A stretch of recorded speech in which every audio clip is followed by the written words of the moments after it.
Satya, mind, body, spirit, health, and healing.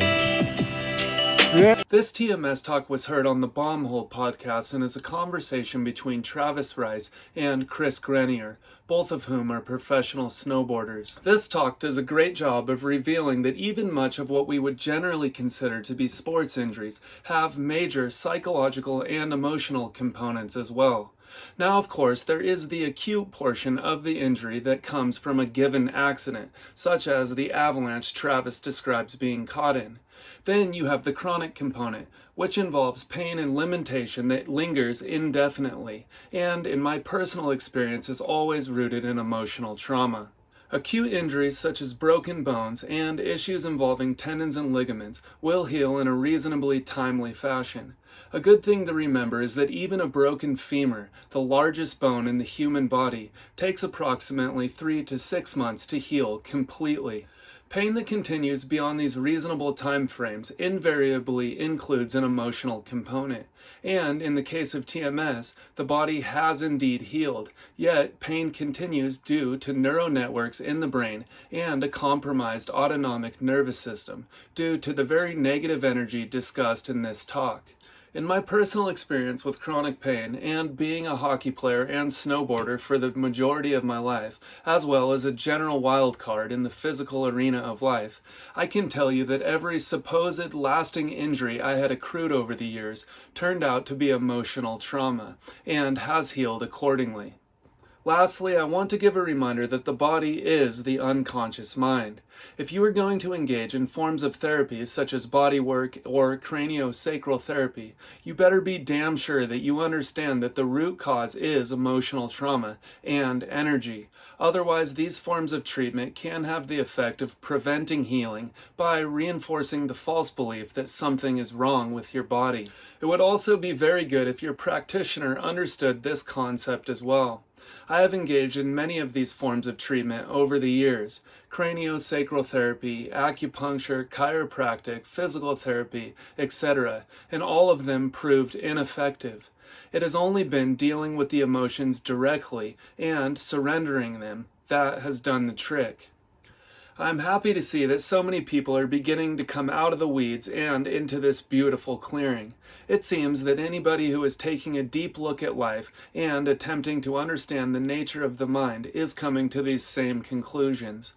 I really want to thank you guys for having this talk and the courage it takes to do so. Okay, check it out. This one's for you, Johnny, and thanks for finding this one. I know it's long overdue.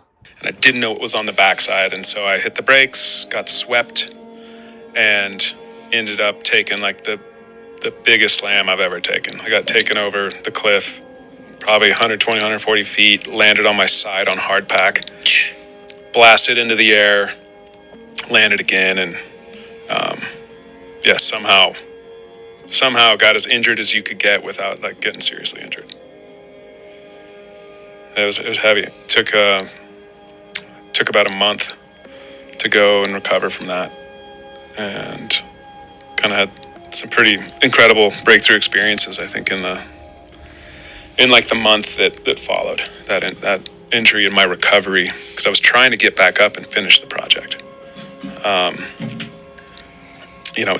Then after that session, it proceeded to just snow for like a month in Alaska, and I was down in California dealing with some stuff. Did about everything you could do to rehabilitate physically. Hit a wall in my rehabilitation, and ended up reaching out to a girl named Whitney Bell, who worked up at Essalon. Essalon's like incredible. It's like was started in I think like the mid-late 60s with the Human Potential movement up in Big Sur. Really pretty special place. And I had an eye issue. Like the day before that happened, I tomahawked so hard that I freaking dilated my eye for like 2 minutes, full dilation. It's a respectable tomahawk. Yeah, that's a heavy tomahawk, like your whole pupil. Boing, pupil. Yep. Too much light getting in, is that what that means? Yeah, completely blinded. Came back. It actually kind of happened again, the avalanche. And, went up and, through straight up like energy work.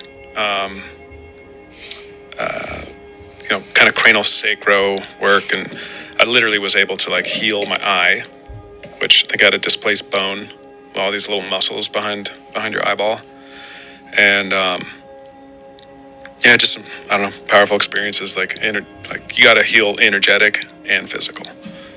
And after that, I was kind of ready to go back up, try to finish it. We didn't really get the weather window to finish that out properly,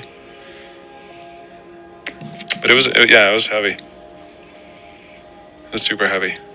Definitely a near-death experience there. The sounds you're making, you took in snow, and luckily you didn't get buried, but you got dragged off a cliff, and it's got to have some PTSD associated with it. It was. I think it was one of the first times that I really worked through that shit too. A lot of injuries, a lot of small injuries, nothing major actually in my career, and you always kind of just get back up, dust your shoulder off, or deal with it however you're going to deal with it. But that was the first time I really took it to that level where you got to energetically freaking work through it, and that was powerful. Fuck it, while we're on it, I'd like to lead into that a little bit more, and maybe you could get into a little bit of the specifics of the energy healing, because that's what I'm interested in personally, like you hearing you talk about that.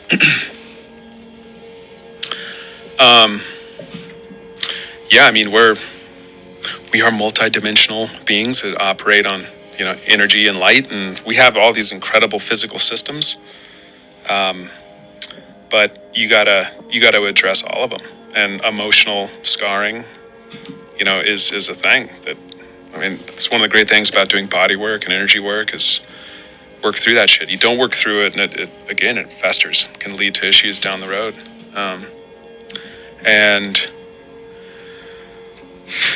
For me, especially with that project, with that time in my life, like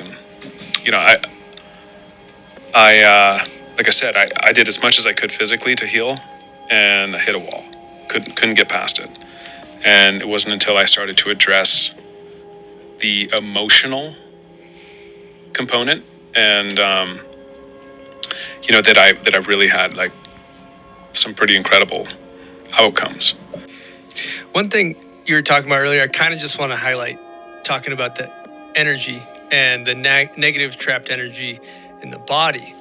And it's interesting if you think about a snowboarder, right? We have these just incredibly aggressive crashes and these experiences, and they're scary. And this might be dramatic, maybe but maybe it's not. But some of it's going to it's almost similar to going to war in a sense. And then I've had people say comment on our show negative trapped energy, that's kind of bullshit or whatever. And thinking about that, think about when a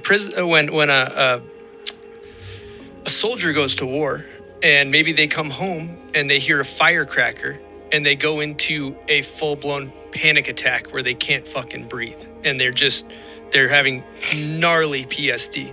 What is that? That is an experience that happened that is stored in your body that is still causing you trauma because it's still in there.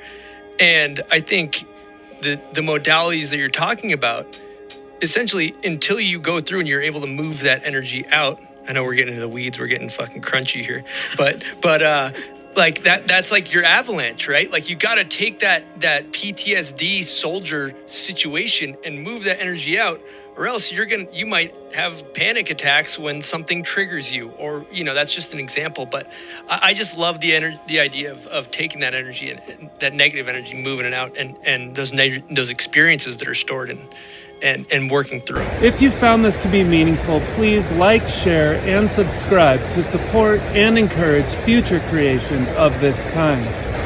This content has been created with the sole intent of educating about, increasing awareness around, and deepening the understanding of the mind-body syndrome, and more broadly speaking, the mind-body-spirit connection.